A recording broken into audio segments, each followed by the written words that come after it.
अस्सलाम वालेकुम। Arshad Mahmood Shakeel, Punjab rural health employees association. आज के टॉपिक्स हैं सैलरी अगस्त की सैलरी, बीएस वाले हो जाएं तैयार, कॉलेज में नौकरी करें इंतज़ार, लीव इनकैशमेंट इसी सैलरी के साथ। अगर के दोस्त मेरे चैनल को सब्सक्राइब करना चाहते हो तो कर सकता है। अगर वीडियो पसंद आए लाइक करें, शेयर करें और कमेंट ज़रूर किया करें।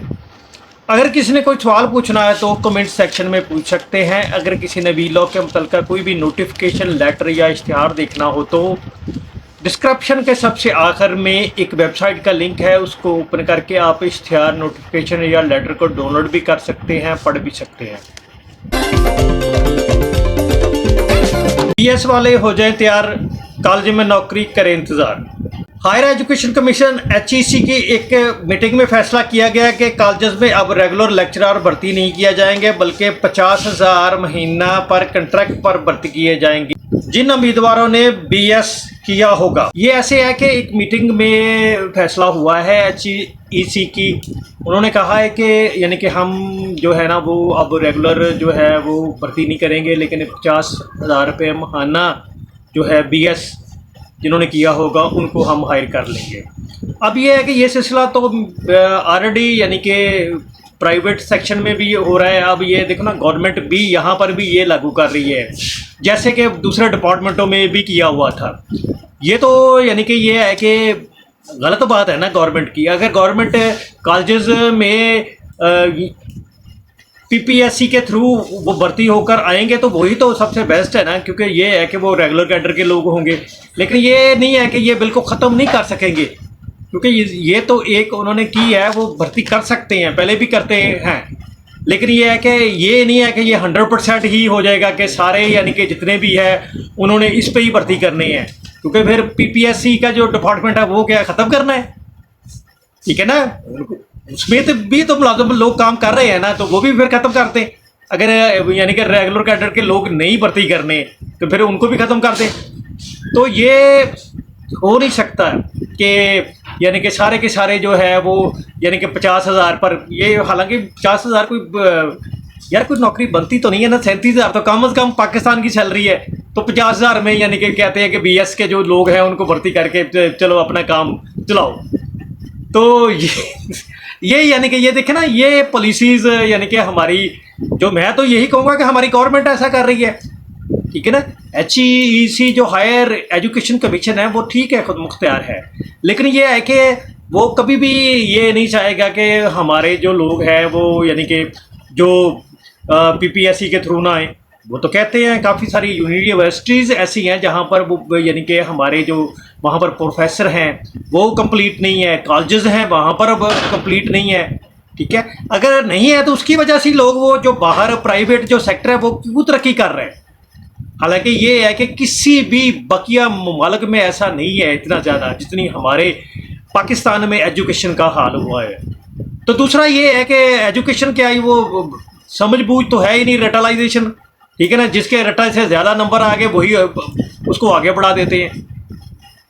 कोई भी यानी कि ये है कि कोई उनको समझ नहीं आ रही, बस ठीक है जी, पढ़े जा रहे हैं, इंग्लिश में पढ़े जा रहे हैं ना, उनको अपनी मातृ ज़बान में पता ही नहीं है कि ना, बल्कि अपनी कौमी ज़बान में नहीं पता होता कि ये क्या चीज़ है।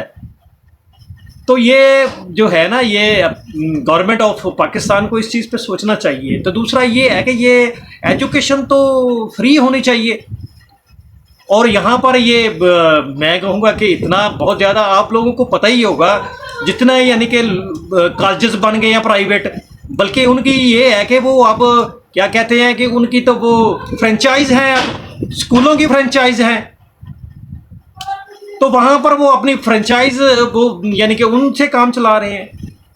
और वहाँ पर ये क्या कर रहे हैं, MPhil बच्चे जो है, BS जो बच्चे हैं उनको 10-10, 15-15, 20-20 हज़ार पर रखा होता है। ये तो मैंने बहुत ज़्यादा बता दी, 10,000, 12,000, इससे ज़्यादा तो देते ही नहीं है, ठीक है ना। तो ये हालात है, तो ये तो गवर्नमेंट को सोचना चाहिए। बल्कि ये है कि एजुकेशन के निज़ाम को ना और हेल्थ के निज़ाम को इनको बेहतर करना चाहिए। बल्कि यहाँ पर तो होने ही गवर्नमेंट के एम्प्लॉइज चाहिए, ठीक है ना। ये है कि प्राइवेट सेक्टर ठीक है, प्राइवेट सेक्टर अगर देते हैं तो ठीक है, उनको सैलरी भी तो अच्छी दिलाएं ना। फिर प्रोजेक्ट पर वो लोग रखते हैं, उनकी सैलरी वो इतनी लेट होती है, प्रोजेक्ट ऐसे हैं जिनको 2-2 3-3 माह सैलरी नहीं देते। तो ये भी तो फिर हुकूमत की जिम्मेदारी होती है ना, लेकिन ऐसे नहीं है। ये मेरा यानी कि ये इस पे तजिया लंबा होता जाएगा, तो मैं क्लोज करता हूँ इसको। सैलरी अगस्त की सैलरी तो फतेह अली खान कहते हैं ना, अखियां ढीक दियां दिल बाजा मारदा आजा सैलरी किथे रहेंगी दिल तेनू पुकारदा। सैलरी देखो ना, किसको ज़रूरत नहीं है सैलरी यार। एक माह पूरा मुकम्मल काम किया होता तो उसको ये है कि है तो हिसाब किताब ऐसे है ना कि इस्लामिक पॉइंट ऑफ व्यू से ये है कि उसका पसीना जो है ना वो खुश्क ना हो, तो उसको यानी कि उसका जो मुआवजा वो मिलना चाहिए। यहाँ तो ये है कि एक माह के बाद वो भी इतनी देर हो जाती है, ठीक है ना। वो दिन हम कब देखेंगे जब हमें भी सैलरी यकम तारीख को मिला करेगी। मेरा ख्याल है कि हमारी सैलरी, हमारे हर एजेंडे में यकम तारीख की सैलरी का इशू को हाईलाइट किया जाता है, मगर अभी तक हमारे नसीब में यकम तारीख को सैलरी नहीं आए। ये नहीं है कि जब भी हम कहीं भी किसी जगह पर भी मिलने जाते हैं तो ये यानी कि हम जितनी भी हायर अथॉरिटी से मिलते हैं तो हम अपनी सैलरी का इशू, एक तो कम सैलरी का इशू होता है, ठीक है, बाकी भी यानी कि सैलरी के अलावा भी इशूज़ है लिए, क्योंकि टॉपिक सैलरी का, इसके लिए मैं सैलरी की ही बात कर रहा हूँ यहाँ पर और करूँगा भी यही। सैलरी का, कम सैलरी का और यकम को सैलरी का ये हम हर दफ़ा बात करते हैं, लेकिन ये है कि अभी तक नहीं हुआ। तकरीबन हर ज़िले से सैलरी स्क्रॉल बनकर पहुँच गया है, मगर मुझे नहीं लग रहा है कि 2-3 दिन के अंदर सैलरी हमारे अकाउंट में शिफ्ट हो जाएगी, क्योंकि अभी ये है कि मैंने बात भी की है, लेकिन ये है कि उनकी बातों से तो यही लग रहा था कि सैलरी जो है 2-3 दिन में हमारे अकाउंट में शिफ्ट नहीं होगी। अब ये इशू भी नहीं है कि CEO Punjab health facility management company के ओहदे पर कोई फाइज नहीं है, क्योंकि इसकी वजह से भी सैलरी लेट हो जाती है। इसकी वजह यह है कि CEO Punjab health facility management company के दस्तखत पंजाब बैंक में भेजने होते हैं और CEO Punjab health facility management company के दस्तखत से ही हमारी सैलरी स्क्रॉल के साथ चेक जो यानी कि पंजाब बैंक में जाता है उस पर दस्तखत होते हैं। देखो ना, यानी कि ये है कि जो सीईओ साहब हैं वो भी अपना, उनको भी चार्ज मिल गया है। पॉइंट तो नहीं मैं कहूँगा, चार्ज मिल गया है, लेकिन ये है कि सैलरी अभी भी लेट है। हालांकि ये है कि टाइमली आ जानी चाहिए थी सैलरी, पता नहीं क्यों इतना डिले करते हैं। CEO Punjab health facility management company के ओहदे पर 22 अगस्त को मोहतरम बारकुल्ला खान साहब फायज हुए थे। 8 दिन के अंदर ये दस्तखत वाला काम हो सकता है।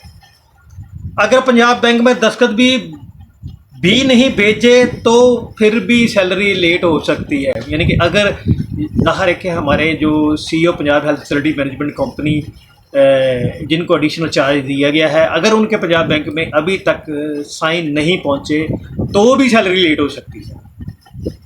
लेकिन मुझे उम्मीद है कि वो भेज दिए होंगे। लेकिन ये मैं आपको यानी कि एक रीज़न बता रहा हूँ, अगर नहीं गए तो फिर मज़ीद सैलरी लेट होगी। लीव इनकैशमेंट इसी सैलरी के साथ।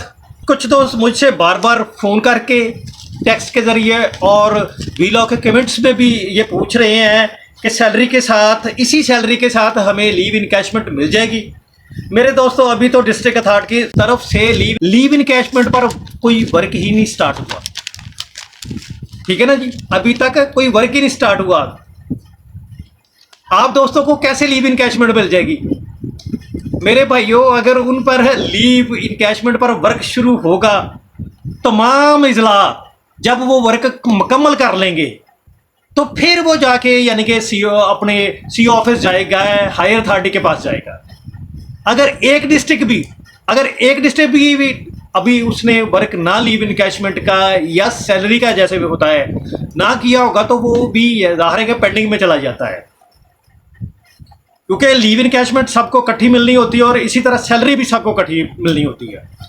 तो इसलिए मेरे भाइयों, तो लीव इनकैशमेंट पे तो अभी मेहरबानी करके इतना ना मुझसे यानी कि ना आप व्हाट्सएप पे, कॉल्स पे और वीलॉग के टेक्स्ट में भी आप यही पूछते रहते हो कि जी कब मिल जाएगी। अभी अपने डिस्ट्रिक्ट से अपना वर्क तो कंप्लीट करवाओ ना, फिर ही लीव इनकैशमेंट मिलेगा, ठीक है ना। अभी तो मेरा ख्याल ये है कि आप लोगों को हो सकता है किसी डिस्ट्रिक्ट में स्टार्ट भी हो गया हो, आप लोगों को भी अभी उन्होंने कहा होगा कि ये चीज़ें भेजें। आप लोगों ने पिछली दफ़ा भेजी क्या ना सारी चीज़ें, तो वो जब सारी चीज़ें भेजेंगे उसको वो डिस्ट्रिक्ट ऑफिस देखेगा अपना, उसमें से अगर कोई गलती होगी तो फिर दोबारा आपको हेल्थ फैसिलिटी पर भेजेगा, फिर आप लोग करेक्ट करके उनको भेजेंगे, फिर इसी तरह तमाम डिस्ट्रिक्ट हायर अथॉरिटी के पास भेजेंगे, तो वो वहाँ पर चेक करेंगे, तो फिर जाके आप लोगों को लीव इनकैशमेंट मिलेगी।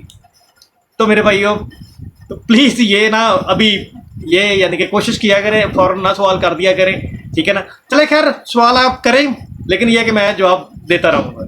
ठीक जनाब, अल्लाह ताला हम सब का हामी नाच रहो, आमीन।